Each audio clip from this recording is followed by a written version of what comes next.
Seorang mantan anggota militer Kuwait, Abdul Aziz Al-Tiki, berhasil membuat peta 3D yang memperlihatkan Mekah pada tahun 600 Masehi, era Rasulullah masih hidup.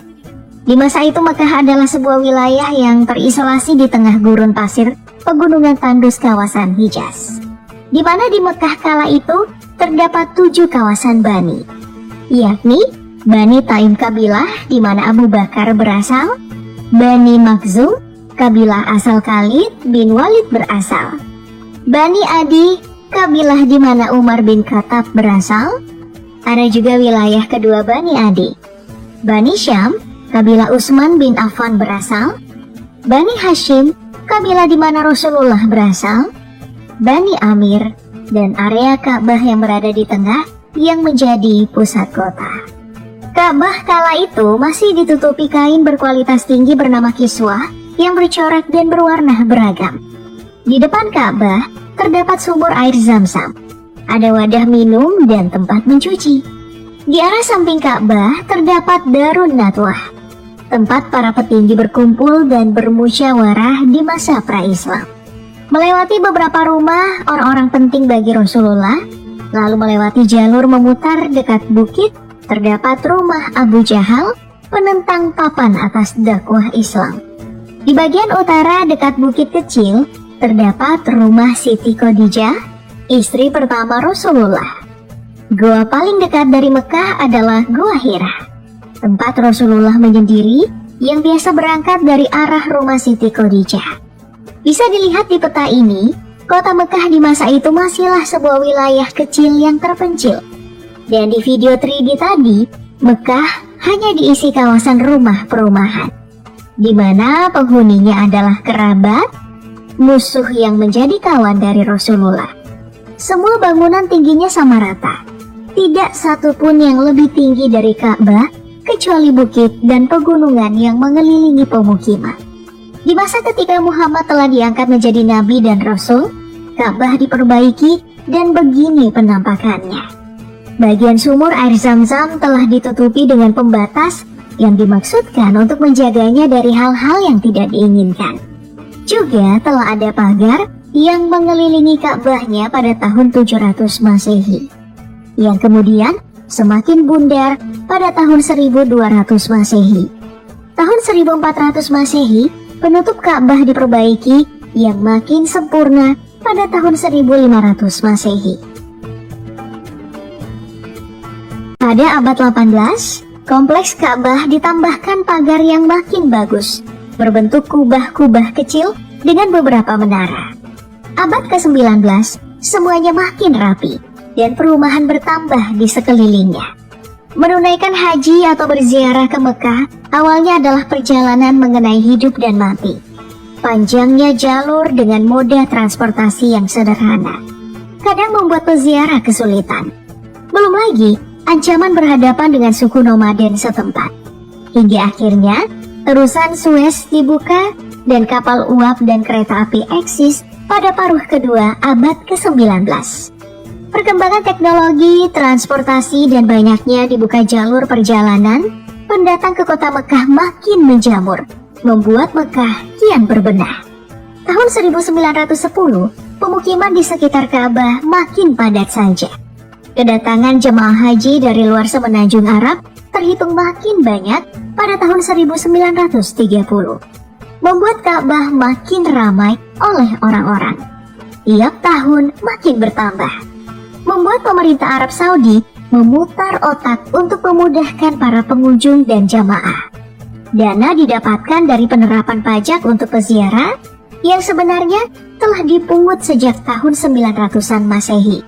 Di masa kejayaan Ottoman, Kesultanan raksasa itu turut membangun beberapa pembangunan tempat inap peziarah yang semakin mempersempit lahan gurun pasirnya menjadi rumah-rumah yang berdempetan. Perjalanan peziarah Mekah ini pun meninggalkan jejak perdagangan yang unik. Tawaran jajanan, fasilitas inap, jasa angkutan, dan kebutuhan lainnya terus berinovasi. Dari tenan-tenan sederhana menjadi toko-toko serbaguna. Perputaran uang dari jejak peziarah ini membawa keuntungan tersendiri bagi Mekah dan Arab Saudi, membuat pemerintah semakin fokus pada pembangunan kota Mekah. Sebagai informasi, mobil pertama yang masuk ke Jazirah Arab itu adalah yang melintasi Mekah, dibawa oleh Syarif Aun al-Rafiq, penguasa Makkah dari tahun 1882 hingga 1905. Ini menandakan bahwa Mekah adalah wilayah pertama yang berkembang di Jazirah Arab. Sebenarnya, pemugaran besar-besaran dilakukan juga setelah serangan banjir yang terjadi pada tahun 1941.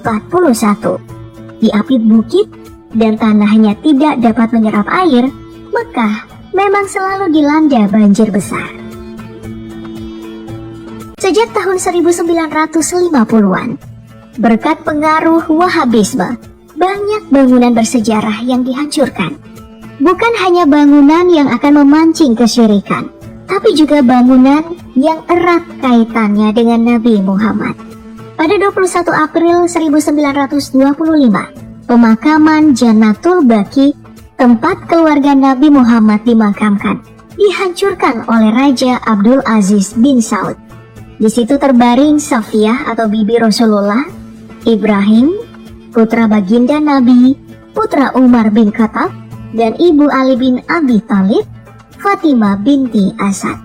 Dari laporan The Guardian, rumah Khadijah sendiri telah jadi toilet dan rumah tempat tinggal Nabi telah menjadi perpustakaan.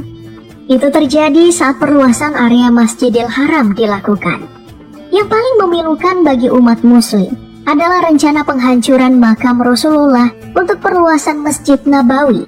Juga ada Hotel Hilton berdiri di lokasi rumah Khalifah pertama Islam Abu Bakar. Mengutip Time, lebih dari 98% situs sejarah dan keagamaan kerajaan telah dihancurkan sejak 1985. Dan sekitar 95% bangunan berusia lebih dari 1000 tahun di Mekah dan Madinah telah hilang untuk perluasan Masjidil Haram. Demi tempat yang luas bagi peziarah dan calon haji yang jumlahnya makin ampun-ampunan. Bahkan, kunjungan paling besar tiap tahunnya adalah yang ada di Mekah, Madinah. Hingga akhirnya di masa sekarang atau di masa modern saat ini, kota Mekah yang awalnya adalah wilayah yang terisolasi di gurun pasir, berubah menjadi kota yang dipenuhi bangunan-bangunan menjulang tinggi. Salah satunya adalah jam terbesar di dunia, jam yang berada di kompleks 7 hotel pencakar langit di Makkah, Abraj Al Bait. Jam bernama Makkah Royal Clock Tower ini dibangun di tahun 2012. Terletak pada ketinggian 600 meter di atas bangunan 120 lantai dan berdiameter 43 meter. Jauh lebih tinggi dari Ka'bah. Transformasinya cukup signifikan, dan itu belum seberapa dibandingkan dengan rencana pembangunan di masa mendatang.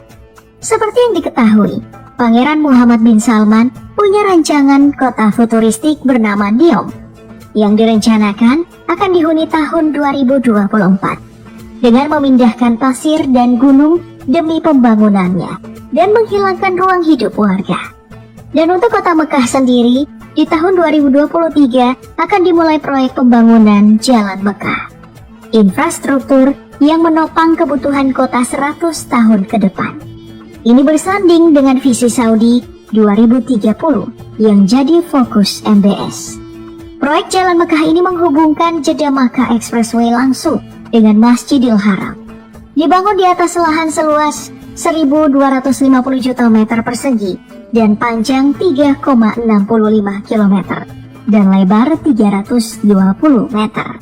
Menggusur 6 wilayah pemukiman, proyek ini terdiri dari 112 menara hotel berkapasitas 40.000 kamar, 82 menara perumahan, stasiun kereta api terbesar di Timur Tengah pada kedalaman 40 meter, jalan utama sepanjang 3,5 km membentang dari Siring hingga Jabal Omar yang akan dibuka di tahun 2023. Dan masih banyak lagi fasilitas lainnya.